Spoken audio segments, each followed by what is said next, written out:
उसने गुफा में कदम रखा तो उसे लगा ये बस एक छोटा सा एडवेंचर है, लेकिन कुछ ही मिनटों बाद बारिश की आवाज तेज होती चली गई। रास्ता पत्थरों से भरने लगा और अंधेरे ने धीरे धीरे उसे निगल लिया।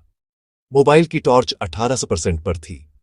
खाने को सिर्फ 2 चॉकलेट थी और सबसे डरावनी बात यह थी कि उसे अभी तक ये एहसास ही नहीं हुआ था कि बाहर निकलने का रास्ता उसके पीछे हमेशा के लिए बंद हो चुका है।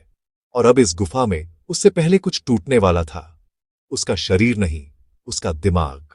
उस दिन डैनियल ने जब गुफा के बाहर खड़े होकर अंदर झांका था तो उसे सिर्फ ठंडी हवा का एक झोंका महसूस हुआ था, एक हल्की सी नमी की गंध और पत्थरों के बीच से आती पानी की धीमी सी टपकन, जो किसी खतरे की चेतावनी नहीं बल्कि एक रोमांचक बुलावे जैसी लग रही थी। क्योंकि डैनियल उन लोगों में से था जिन्हें हमेशा लगता था कि असली जिंदगी वही है जहां डर शुरू होता है, और यही सोच उसे उस छोड़ी हुई चूना पत्थर की गुफा तक खींच लाई थी। एक ऐसी गुफा जिसके बारे में स्थानीय लोग कहते थे कि वहां सूरज की रोशनी बहुत अंदर तक नहीं जाती, लेकिन डैनियल ने इन बातों को हमेशा की तरह बढ़ा चढ़ाकर कही गई कहानियां समझकर नजरअंदाज कर दिया था। उसने अपने बैग को कंधे पर ठीक किया, मोबाइल की टॉर्च ऑन की और बिना किसी दूसरे इंसान को बताए अंदर कदम रख दिया। उसे नहीं पता था कि यही कदम आने वाले कई दिनों तक उसकी पूरी दुनिया को कुछ मीटर के अंधेरे पत्थरों में कैद कर देगा। शुरुआत में रास्ता अपेक्षाकृत आसान था। गुफा की दीवारें चौड़ी थीं, जमीन थोड़ी फिसलन भरी लेकिन संभाली जा सकने लायक, और टॉर्च की रोशनी में उसे आगे का रास्ता साफ दिख रहा था।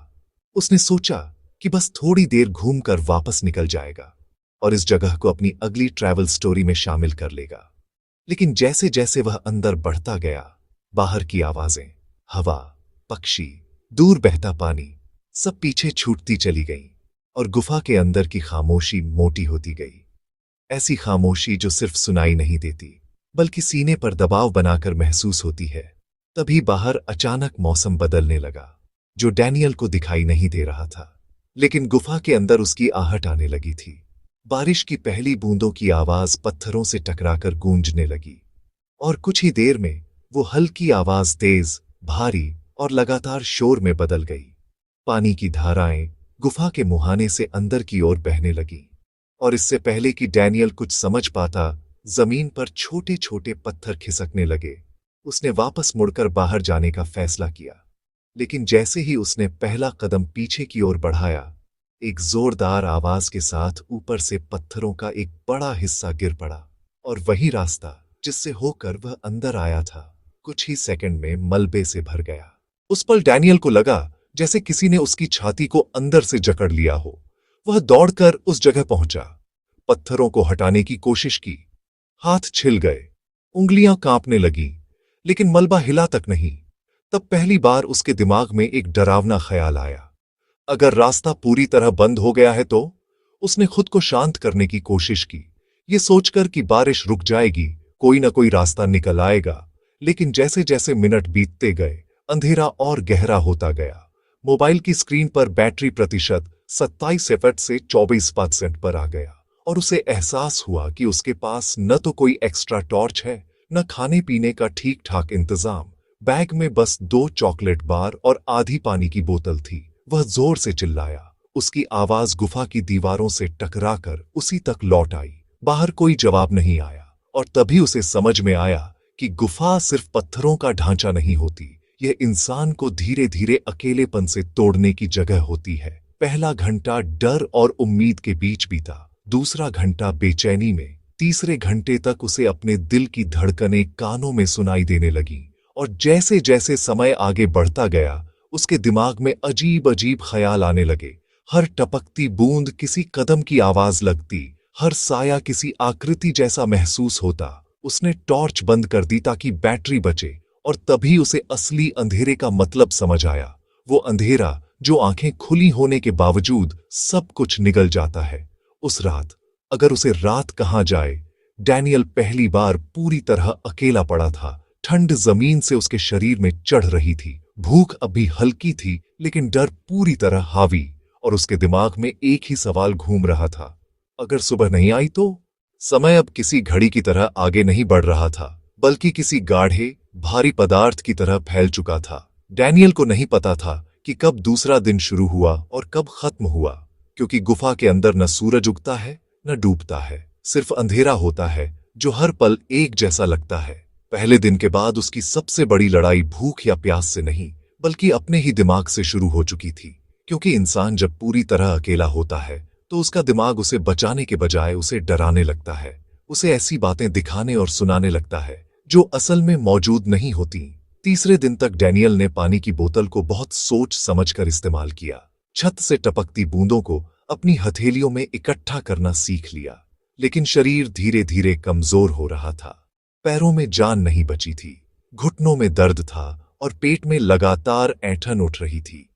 चौथे दिन उसने खुद से बातें करना शुरू कर दिया, पहले धीमे धीमे फिर जोर से, ताकि उसे लगे कि वह अकेला नहीं है। लेकिन हर बार उसकी आवाज गुफा की दीवारों से टकराकर लौट आती और उसे याद दिलाती कि यहां उसके अलावा कोई नहीं। पांचवें दिन उसके दिमाग ने खेल शुरू कर दिया। उसे लगा कि दूर कहीं रोशनी है। उसने पूरी ताकत लगाकर उस दिशा में चलने की कोशिश की।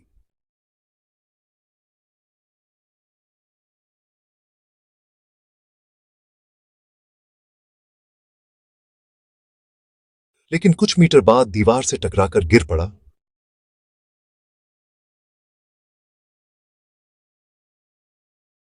उसे समझ में आ गया कि यह रोशनी नहीं बल्कि उसका दिमाग था जो टूटने लगा था।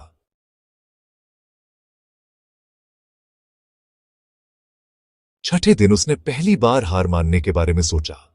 पत्थरों के बीच लेटकर उसने अपनी आंखें बंद कर ली और खुद से कहा कि अगर यही सब खत्म हो जाए तो शायद दर्द नहीं होगा। लेकिन उसी पल उसके अंदर कहीं से एक जिद उठी, वही जिद जो इंसान को आखिरी सांस तक लड़ने पर मजबूर करती है।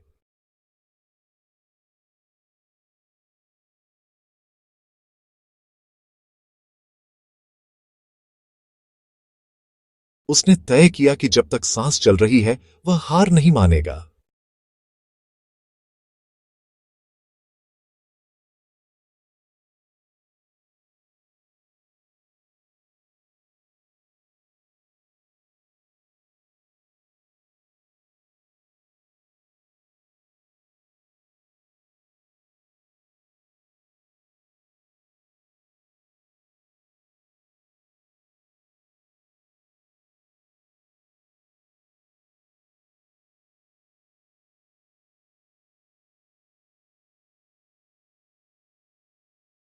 सातवें दिन बहुत दूर से उसे किसी धातु के टकराने जैसी आवाज सुनाई दी।